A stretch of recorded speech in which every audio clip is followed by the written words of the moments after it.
دوسرا سوال آپ سے یہ ہے کہ جو انسانوں پر مصیبتیں اور پریشانیاں آتی ہیں تو ان مصیبتوں اور پریشانیوں کے آنے میں کوئی حکمت بھی ہوتی ہے اللہ تبارک و تعالیٰ کی طرف سے، کوئی مصلحت بھی ہوتی ہے؟ کیا ان میں کوئی مصلحت ہے، کوئی حکمت ہے؟ اس کو ذرا اس انداز میں تھوڑا سا آپ پیش کیجیے گا کہ عام انسان کے ذہن میں بھی کوئی حکمت مصلحت جو ان کی پریکٹیکل لائف ہے، جو ایک دنیاوی زندگی جو برتتے ہیں، اس میں بھی ان کے سامنے ان کو کوئی حکمت مصلحت نظر بھی آئے۔ دیکھیے، اللہ تبارک و تعالیٰ کی ذات حکیم ذات ہے۔ اللہ تبارک و تعالیٰ کا کوئی بھی فعل حکمت اور مصلحت سے خالی نہیں ہوتا، اور ہر فعل کی حکمت انسان کو معلوم ہونا ضروری بھی نہیں ہوتا۔ کسی فعل کی حکمت تک آدمی کی رسائی ہو جاتی ہے، کسی فعل کی حکمت تک رسائی آدمی کی نہیں ہو پاتی۔ تو یہ آدمی کا کام نہیں ہے یا بندے کا کام نہیں ہے کہ وہ اس خدا کی جو حکیم ذات ہے اس کے کاموں کی حکمتیں تلاش کرتا پھرے۔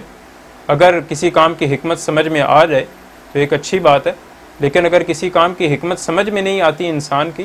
تو اس کا مطلب یہ نہیں ہے کہ معاذ اللہ کے اس کام میں کوئی حکمت نہیں ہو سکتی، بلکہ اللہ تبارک و تعالیٰ کا ہر کام اس کے اندر کوئی نہ کوئی حکمت شامل ہوتی ہے، اس کے اندر کوئی نہ کوئی مصلحت ہوتی ہے۔ تو دنیا کے اندر انسانوں کے ساتھ جو پریشانیاں ہیں، مصیبتیں ہیں، بیماریوں کا سلسلہ ہے،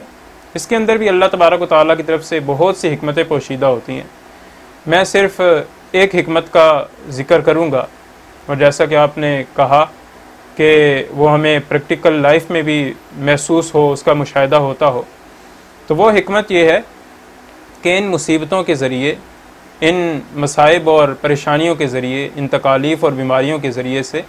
انسان کے اندر جو تکبر پیدا ہو جاتا ہے،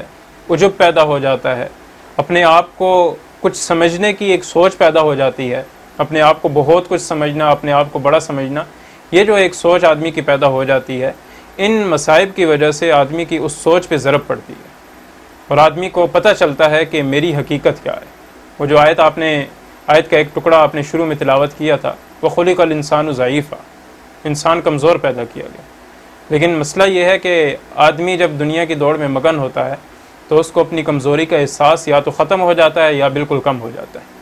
تو یہ مصائب کی چوٹ جب پڑتی ہے تو پھر آدمی کو یاد آتا ہے کہ میں کتنا بے بس ہوں، کتنا کمزور ہوں۔ کل تک تو میں بھاگ دوڑ کر دنیا کے کام بھی کر رہا تھا، گھر کو بھی میں نے چلایا ہوا تھا، ہر طرح کے کام میں، معاملات اور کام میں سر انجام دے رہا تھا، لیکن ایک بیماری آئی اور اس نے مجھے بستر سے لگا دیا۔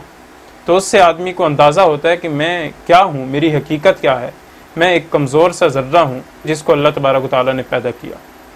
اور یہ جو حکمت ہے، یہ قرآن مجید کے اندر اس کا ذکر موجود ہے۔ اللہ تبارک و تعالیٰ نے ارشاد فرمایا فَأَخَذْنَاهُمْ بِالْبَأْسَاءِ وَالضَّرَّاءِ لَعَلَّهُمْ يَتَضَرَّعُونَ، سو ہم نے ان کو سختی اور تکلیف میں مبتلا کیا تاکہ وہ عاجزی اختیار کریں۔ یعنی جب ہم ان کو تکلیف میں، سختی میں، تنگی میں، بیماری میں، مصیبت میں مبتلا کریں گے تو وہ پھر عاجزی اختیار کریں گے، ان کے اندر نرمی پیدا ہوگی، ان کے اندر عاجزی پیدا ہوگی۔ تو گویا کہ یہ جو مصائب ہیں، تکالیف ہیں، بیماریاں ہیں، ان کے ذریعے سے انسان کے اندر جو عجب پیدا ہو جاتا ہے، تکبر پیدا ہو جاتا ہے، اللہ تبارک و تعالیٰ کی طرف سے اس کا علاج کیا جاتا ہے۔ تو یہ ان مصیبتوں کی ایک حکمت ہے۔ باقی اللہ تبارک و تعالیٰ کے اس فعل کے اندر اور بھی کئی حکمتیں پوشیدہ ہو سکتی ہیں۔